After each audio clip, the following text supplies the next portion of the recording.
ছাব্বিশের বিধানসভা ভোটের পর যেন তাসের ঘরের মতো ভেঙে পড়েছে এ রাজ্যের প্রাক্তন শাসক দল তৃণমূল কংগ্রেস। তৃণমূলের একের পর এক নেতা যখন পুলিশের হাতে গ্রেফতার হচ্ছেন, ঠিক তখনই মালদার রাজনীতিতে বড় চমক। তৃণমূল ছেড়ে কংগ্রেসে ফিরে গেলেন প্রাক্তন কাউন্সিলর।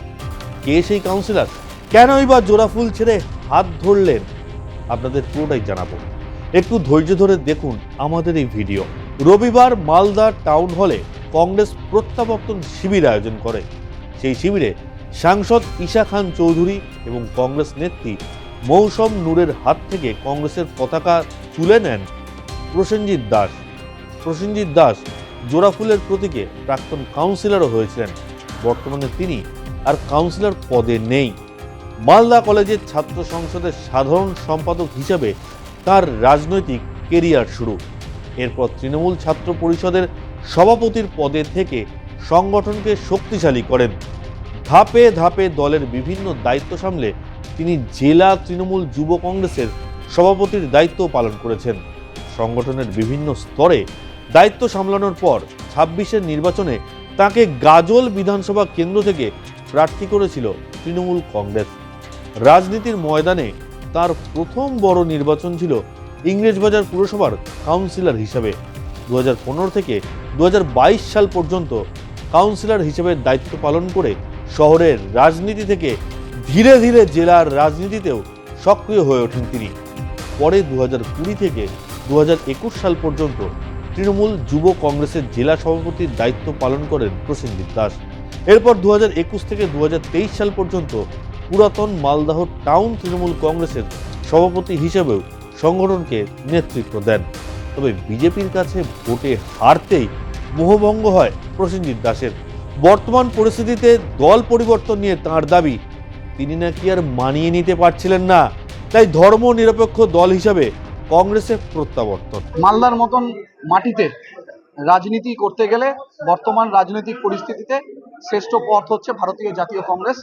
মৌসম নূর আমাদের নেত্রী ছিলেন, তিনিও মাস কয়েক আগে ফিরে এসেছিলেন তৃণমূল ছেড়ে কংগ্রেসে। আমিও আজকে তৃণমূল ছেড়ে কংগ্রেসে ফিরে আসলাম এবং অনেক লম্বা লাইন আছে, আগামী দিন আপনারা দেখতে পাবেন। দেখুন না কি হয়, সবটা তো এখন বলা যাবে না। দেখুন,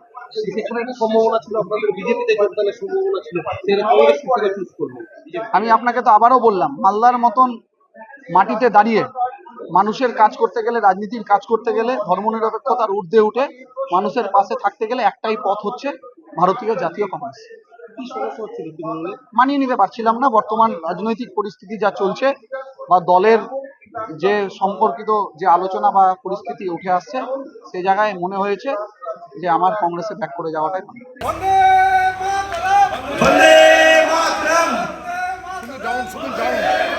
প্রসেনজিৎ দাস একজন দক্ষ সংগঠক মন্তব্য করেন প্রাক্তন সাংসদ মৌসম নূর।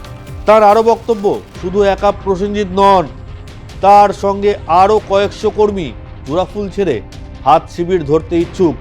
এই যোগদানের ফলে মালদহ কংগ্রেস আরো শক্তিশালী হবে। মৌসম বলেন, তিনি যেমন ঘরের মেয়ে ঘরে ফিরে এসেছেন, ঠিক তেমনই প্রসেনজিৎ দাস ঘরের ছেলে ঘরে ফিরে এলেন।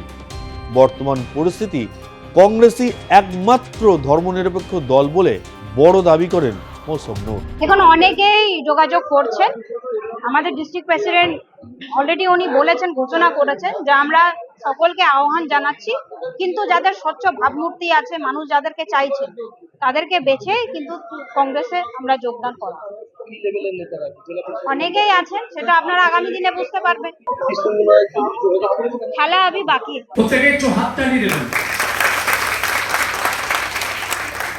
এদিকে প্রসেনজিৎ দাসের যোগদানের দিনই রাজ্যের বর্তমান শাসক দল বিজেপির বিরুদ্ধে বড় অভিযোগ করলেন মালদহ দক্ষিণের সাংসদ তথা জেলা কংগ্রেস সভাপতি ঈশা খান চৌধুরী। তার দাবি, আরও অনেকেই কংগ্রেসে যোগদান করতে চাইছেন। বহু গ্রাম পঞ্চায়েত, পঞ্চায়েত সমিতির সদস্য হাত শিবিরে ফিরতে ইচ্ছুক হলেও সেই সভা আয়োজন নিয়ে ক্ষোভ প্রকাশ করেছেন মালদহ জেলা কংগ্রেস সভাপতি ঈশা খান চৌধুরী। বলেন, যোগদান সভা আয়োজন করার কথা থাকলেও পুলিশের তরফে যথেষ্ট নিরাপত্তা ব্যবস্থা সুনিশ্চিত করা হচ্ছে না। এটা কি নেহাতি প্রশাসনিক ব্যর্থতা, নাকি বিজেপির অঙ্গুলি হেলনেই এ কাজ হচ্ছে, তা নিয়ে প্রশ্ন ছুড়ে দিয়েছেন ঈশা খান চৌধুরী। প্রসেনজিৎ দাস সবাই তো ছিলেন, উনি এক্স কাউন্সিলর, এক্স তৃণমূল যুব কংগ্রেসের বিভিন্ন পদ উনি ছিলেন তৃণমূলে, কিন্তু প্রথম উনি কংগ্রেসে ছিলেন, কংগ্রেসে উনি ফেরত আসলেন, অ্যাক্টিভ রাজনীতি একটা ফিগার। তো আমরা খুব খুশি উনি এসছেন। দেখুন, আপনারা জানেন যে অনেক অনেক আমাদের গ্রাম পঞ্চায়েত সমিতি আসতে চাইছেন, কিন্তু যে কোনো কারণ আমরা ঠিক বুঝতে পারছি না কেন মালদার অ্যাডমিনিস্ট্রেশন, পুলিশ ডেট সঠিক দিচ্ছে না। ডেট দেওয়ার পরে পুলিশ বলছে আমরা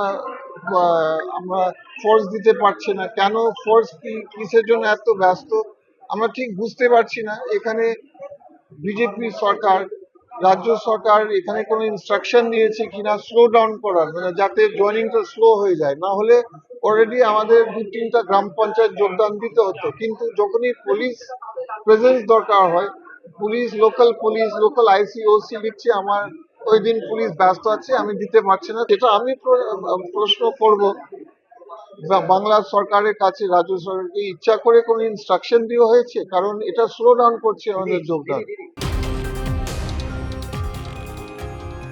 রাজ্যের পাশাপাশি গোটা মালদাতেই বহু তৃণমূল কংগ্রেস কর্মী পুরনো দল কংগ্রেসে ফিরতে চাইছেন, এমনটাই জানাচ্ছেন জেলা স্তরের নেতৃত্বরা। এই তালিকা কি আরও দীর্ঘ হবে? তবে যাঁরা যোগ দিতে চাইছেন তারা কি কংগ্রেসেই ফিরে যাবেন নাকি অন্য দলে নাম লেখাবেন, তার উত্তর দেবে সময়।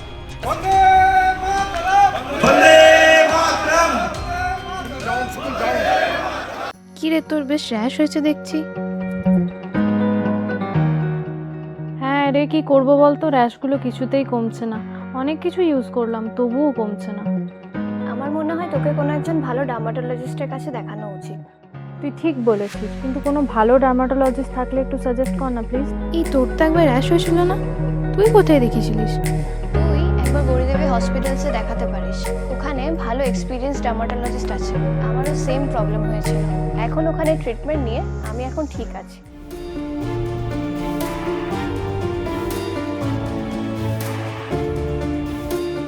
গৌরী দেবী হসপিটাল, রাজবাঁধ, দুর্গাপুর।